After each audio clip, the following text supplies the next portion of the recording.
gagawin ko na lang ho, no, I will refer you again to the response of our witness, no, regarding this matter, si COA's attorney Roderick Wamil. So sabi nga ho niya, ang his position is liabilities not on the Special Disbursement Officer alone. In fact, higher responsibility and accountability is placed on the head of agency. And he pointed to specific provisions of the law and yung joint circular. Kung saan nakalagay ho dyan, maliwanag, na it is the head of the agency who's directly and primarily responsible for all funds and properties pertaining to the agent, to his or her agency, no? At nakalagay din ho sa joint circular that governs the use and liquidation of confidential funds.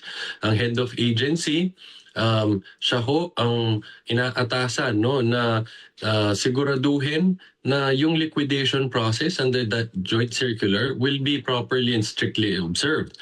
Nakalagay din ho dyan, meron din siyang also responsibility to directly supervise the use of confidential funds, no? At makikita din natin dun sa mga napakadaming certifications and different liquidation reports documents na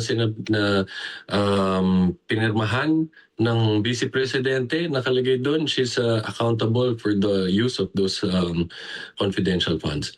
So again, this is not my words. These are the words of Attorney Roderick Wamil, nasabi niya, ang head of agency ang mas may mataas na pananagutan dyan.